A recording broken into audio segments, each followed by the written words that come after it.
vous retrouve aujourd'hui pour une nouvelle vidéo qui sera une vidéo revue. C'est une revue sur des pinceaux que j'ai commandés sur AliExpress. J'ai passé commande le 11 novembre parce qu'il y avait des super méga grosses soldes sur AliExpress et que c'était vachement intéressant. Le kit que j'ai commandé moi était marqué initialement à 54 € et je l'ai eu à 11 € je crois. Le kit ne vaut vraiment pas 54 €, je pense qu'ils ont changé le prix initial pour pouvoir mettre un prix plus bas. Et en fait à la base il était que à quelques euros de plus que 11 €.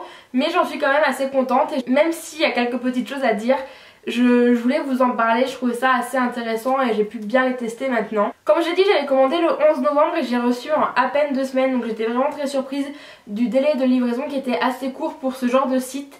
Et surtout que ça vient de Chine ou enfin en tout cas d'Asie en général. J'essaierai de vous mettre le lien du kit même en barre d'infos. Mais je suis vraiment pas sûre de pouvoir le retrouver puisque vous savez que sur ce genre de site les liens changent très souvent. Les vendeurs mettent et enlèvent les produits assez régulièrement pour en fait en remettre les mêmes avec un autre lien. Mais sinon je vous mettrai un lien qui semble assez similaire au kit que j'ai acheté. Moi je mets mes pinceaux dans un pot comme ça en métal que j'avais acheté chez Jiffy pour 1 ou 2 € je sais plus. J'en avais acheté deux, un violet comme ça et un orange. Que c'est comment la chambre devait être à la base, mais au final la chambre n'est pas tout à fait violette et orange, mais soit j'ai un pot violet. Je suis pas totalement satisfaite puisque je la trouve pas hyper jolie au final, c'était un peu dans l'excitation du déménagement etc, mais je les changerai quand je trouverai mieux et quand je trouverai ce qui me correspond plus. Comme tous les kits de pinceaux, j'avais reçu avec une grande trousse comme ça, donc où étaient mis tous les pinceaux quand je les ai reçus.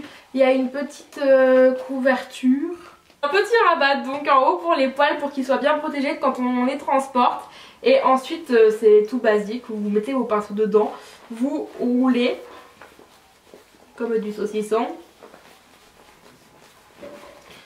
Et vous avez des petites cordelettes pour accrocher, faire un joli nœud et on est parti.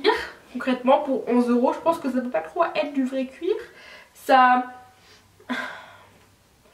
pue un peu le plastique mais pas tellement et j'avais peur que ça sente vraiment beaucoup plus fort et que les pinceaux en soient imprégnés mais au final non. Donc le kit était un kit de 32 pinceaux, je crois que j'en ai reçu que 31 ou 30 et là j'en ai retrouvé que 26 parce que le chat en pique assez régulièrement.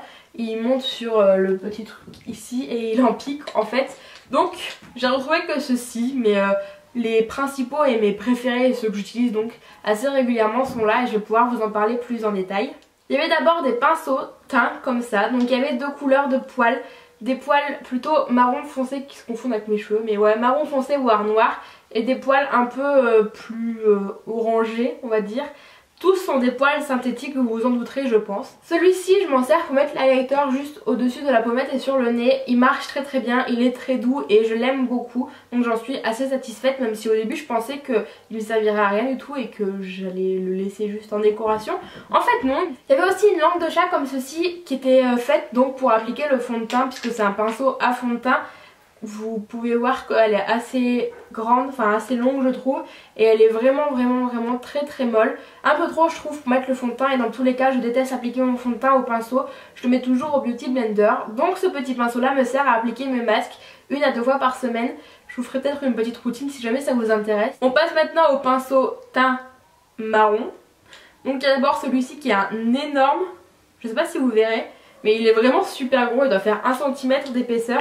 Qui est donc un énorme pinceau éventail et je m'en sers pour rien du tout à part quelques fois pour enlever les petites chutes qu'il peut avoir, mais concrètement il pique la peau et c'est vraiment pas agréable à utiliser, donc je le trouve très beau par contre, donc j'aime bien l'avoir dans mon pot pour décorer. Et il y avait 4 comme ceci donc qui sont assez similaires, enfin la seule différence qu'ils ont c'est leur grosseur, je pense que vous pourrez le voir. Ils sont je pense faits pour appliquer le blush. Peut-être le plus gros la poudre et encore je trouve un peu trop petit pour appliquer la poudre. Et donc c'est des pinceaux teints avec des poils synthétiques noirs par rapport à mon kit. Et ils sont absolument horribles, ils piquent la peau, ils servent vraiment à rien. Ceci je m'en sers juste pour décorer et pour tenir un peu de la place dans mon pot. À vrai dire quand j'ai acheté le kit je savais que j'allais avoir des pinceaux teints. Et je m'attendais pas à grand chose niveau pinceau teint mais plus Je vais acheter plus ce kit pour les pinceaux aux yeux puisque je pensais que la qualité allait être meilleure et c'est ce qui est arrivé, donc j'étais pas trop déçue non plus. On passe maintenant aux pinceaux yeux et vous avez pu, je pense, en apercevoir quelques-uns déjà dans mes tutoriels ou dans mes précédentes vidéos. Je vais essayer de vous les présenter famille par famille, on va dire. Il y avait d'abord 2 pinceaux en bout mousse comme ça qu'on peut avoir dans n'importe quelle palette. Tout le monde dit que ça sert jamais à rien, mais moi je m'en suis servi puisque je vous ai même fait un tuto avec pour vous montrer que si, on peut se servir de ces pinceaux là et qui ne sont pas forcément inutiles. Donc il y en a un vachement mou, enfin qui tient pas bien en fait par rapport au corps du pinceau, mais je pense qu'il est fait comme ça. Et l'autre est beaucoup plus rigide et plus dur, et c'est donc de celui-ci que je me suis servi. Je pense que le plus mou sincèrement ne sert à rien, mais voilà, c'est pas les pinceaux que je me sers tous les jours, mais ils peuvent être sympas pour quelques trucs. On parle rapidement, il y avait un goupillon comme ça assez simple à vrai dire, sauf que j'ai eu la merveilleuse surprise de voir quand je les ai lavés l'autre jour qu'en fait en tirant le goupillon part du manche. La prochaine famille que je vais vous présenter, c'est des pinceaux un peu langue de chat biseautés comme ça. Eux aussi ils sont assez longs, toujours en poils synthétiques. Par contre eux sont très doux. J'aime bien me servir du plus gros pour la touche lumière sous le sourcil. C'est assez diffus comme déposition de matière. Et vraiment il est très bien et j'aime beaucoup. Les deux autres je m'en sers un peu moins parce qu'ils sont un peu trop gros, mais enfin trop gros pour les yeux mais pas assez pour le visage. Peut-être pour l'anti-cerne celui-ci, et encore que je le trouve un tout petit peu trop mou, enfin les poils pas assez rigides, mais à vrai dire j'ai jamais essayé donc je peux pas trop vous dire, je ferai peut-être le test. Le kit contenait pas mal de pinceaux plats avec des poils assez longs, il y en avait donc 7, enfin du moins j'en ai encore 7, merci Bobab. Il y avait des gros et des petits, donc il y avait 2 similaires comme ça, des plus gros. Eux je m'en sers pour mettre en paupières mobiles, ils sont assez bien et je trouve qu'ils prélèvent vraiment très bien la matière. Il y avait 3 tailles intermédiaires un peu comme ceci avec vraiment, enfin les pinceaux je pense que c'est les mêmes en fait de base, mais les poils sont pas coupés exactement pareil à chaque fois, donc au final ça rend que c'est pas les mêmes. Je sais pas si vous me suivez toujours. Mais pareil, je m'en sers pour déposer la matière. J'utilise souvent le plus gros comme ça pour faire la banane ou le creux de paupières et il est vraiment très pratique je trouve. Et il y avait 2 petits bébés comme ceci.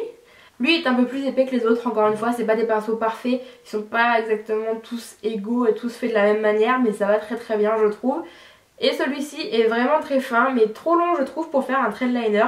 Du moins je trouve que c'est pas assez proche de la paupière et moi ça me va pas, mais je pense qu'il est... il peut faire un trait de liner, quoique un peu épais, mais il peut convenir. Et sinon moi je m'en sers pour appliquer le point lumière en coin interne de l'œil, il est vraiment parfait. Un pinceau un peu tout seul en son genre, c'est un plat aussi mais il est très court. Je vous ferai la comparaison en close-up comparé à un autre, vous verrez que vraiment les poils sont beaucoup plus courts. Et c'est mon pinceau préféré je pense de tout le kit, je l'adore vraiment.